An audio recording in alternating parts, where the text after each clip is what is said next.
I spent most of my life not believing the main point that I'm trying to make today. But what if the next big thing was sitting right in our front porch?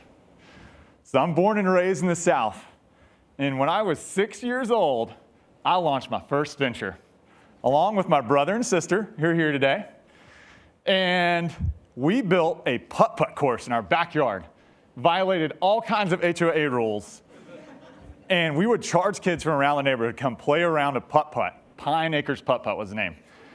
And when they get there, we'd upsell them with brownies and lemonade.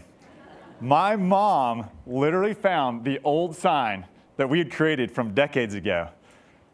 True story, we had 12 holes, not 18. Like, I don't know if we ran out of room or if we didn't know you were supposed to have 18, but we had 12. We were also ahead of our time and closed on Sunday, very Chick-fil-A of us. And we had a pretty abnormal set of hours. But somehow, at the end of that first summer, y'all, we made 75 bucks.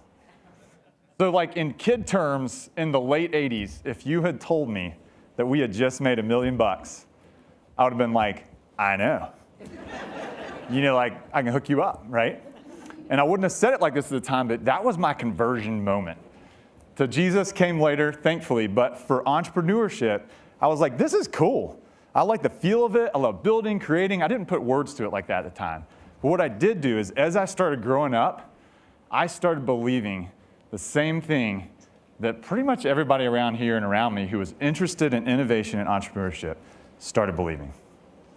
I believed real innovation, real entrepreneurship lived somewhere else that was further west. Like if you had told 17-year-old Bryan that the next big thing, that Greenville, my hometown, was going to be an emerging innovation and entrepreneurship hub, I would have pulled out my giant Nokia and straight T9 texted you laughing emojis. Like I accepted that the next big thing was anywhere but the South until something extremely ordinary happened. I started living in the middle of it all, y'all. I've launched companies here. I've failed at companies here. I've launched an innovation office inside of a huge health system. I've launched an entrepreneurship institute inside of a top-ranked university.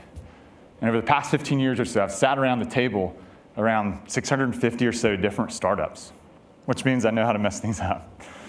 I've even launched 6 tiny little humans into this world together with my wife. And those might be the most complex ones. But that's not a throwaway point either. That's kind of part of my point, right? Entrepreneurs who want it all can have it right here. Like you can do all the things. And through all this, I started to see things that shifted my perspective. Like I've spent time in Silicon Valley. I've spent a little time in Boston, New York. But you know what I spend time doing just about every week? Grabbing a coffee with somebody who chose to move themselves here from Silicon Valley, Boston, New York. There was one I got to know recently from New York, and she came here and is launching her tech business here. And her comment on the dynamics of doing business here were gold, total gold. She goes, you're only 2 handshakes away from whatever you need here. Like, when you cross the Mason-Dixon line, that needs to be on a billboard somewhere. Like, welcome to the South. And so, like, this started to make me say, maybe I've been looking at this wrong. Like, maybe one of the most underestimated regions in America is actually becoming one of the most powerful in innovation and entrepreneurship, and kind of been hiding in plain sight. So I want to make sure I'm not just drinking my own sweet tea, right? So anybody heard of a Coke or Coke branded product? Shopped at Publix, ate at Chick-fil-A, Epic Games, MailChimp, like I could go on.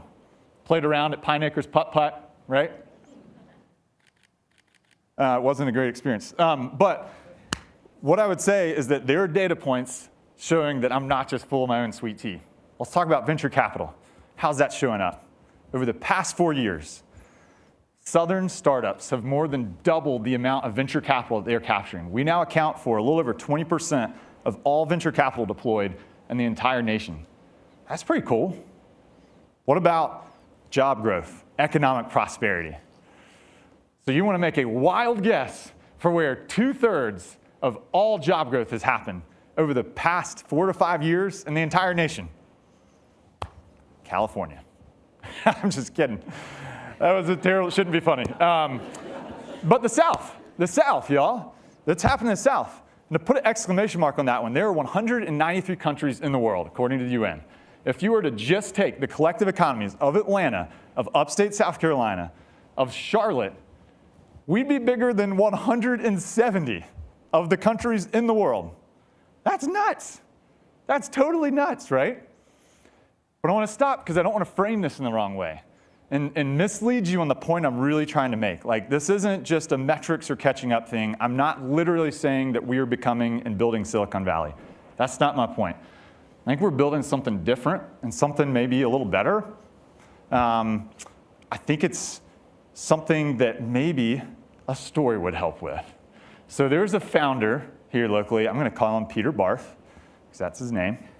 And Peter, if you're watching, love you, man. But the story, he grew the most successful coding school in the world from right here. And one day, one of his investors was flying in from a different part of the country. And it's a gorgeous day in Greenville. And they decided to meet downtown and have lunch down there. And they're sitting outside. And in the background, there are people walking, perfectly groomed dogs, families, beautiful families getting ice cream with the kids, successful first dates happening in real time, like all this stuff that's just there. And his investor literally stopped eating, looked in at Peter, and asked with 100% seriousness, "Are these actors?" Like, literally, are these actors? Because it looked like a Hallmark movie. But like, no, people want to live here. That's the reality. There was an investor a few years ago who walked me through a detailed spreadsheet analyzing the best places to live in the US. My hometown, Greenville, popped out as that answer, which, for the record, made me feel really awesome about Greenville and super embarrassed at the amount of diligence I've put in some pretty big life decisions before in my life. But the point is, investors, founders, families, they're no longer seeing the South as this secondary market. Like, it's the market. And it makes sense. We've got all this type of capital clicking on all cylinders. Intellectual capital, social capital, financial capital, top-tier universities cranking out top-tier talent, solving real problems, deep trust-based communities where collaboration actually means something. You're 2 handshakes away from whatever you need. Financial capital, it's finally showing up and betting big on what's next. So it leads me to say, like, maybe the future of entrepreneurship won't leave you looking west, won't leave the next Bryan looking west, right? And I want to bring this home with you on something, but to do that, you're going to come into a journey with me, okay? We are going to become a startup together. And I'm going to intentionally pick a brand that we would all kind of know the story of, right? So I'm going to say we're going to become Airbnb. You ready? And this is how the journey goes. You and I are now living in an apartment in San Francisco, and we have a problem that probably other people there have. We can't afford rent. So we come up with an idea. And we say, hey, what if we started renting out air mattresses to our apartment to complete strangers and let them come stay and supplement our rent income? So we started doing that. And it kind of started working a little bit. And at some point along the way of that journey, you and I say, you know what? Maybe this is it. Like, maybe this is the next big thing. But we're not there yet. What do we need? Investors. We need some capital. And in simple terms, what does an investor want to see? They want to see returns. That's it. They want to see something with big potential, but not yet fully realized. That's the key, not yet fully realized. So back in our little journey, okay? 2008, we launch our company, Airbnb. We start to go through a hilarious number of pivots, which is very normal for a startup. And at some point along the way, investors, other people say, you know what? Maybe this is the next big thing. And by 2014, that little company that we started together is now worth $10 billion with a B. Now, I think we'd probably all agree that that feels like it's the next big thing, but not because it was when we were first getting started. All we had then was potential and belief. That's it. So I want to land the plane with you guys with 3 things, okay? A question, a complete plot twist, and an invitation, all right? Let's cover the question first. Thinking about what we just went through, that little journey that you and I just became. What if the South, like what if we right now are the geographical Airbnb? Like, think about that. We are in the inflection of an opportunity curve. I'm not saying we're there yet. We've got stuff we got to work on. But what if we are in the next big thing? That's something to think about, something to get excited about. Second, who doesn't love a good plot twist? All right, so hang with me, all right? What if everything I just talked about and the point I was trying to make really isn't about the South at all? What if that's not the point?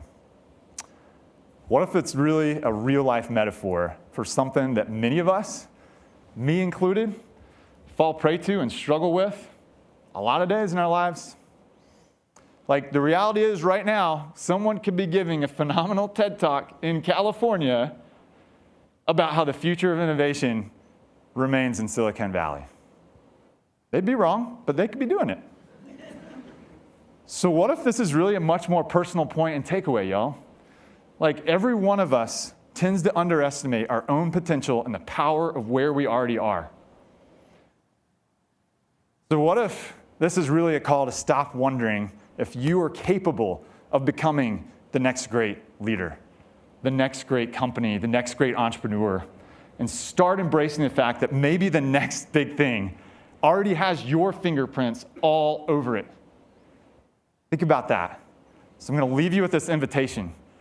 Stop chasing the next proverbial Silicon Valley. Grab yourself a big old glass of sweet tea and start building and becoming the next big thing right where you are. Cheers. All right?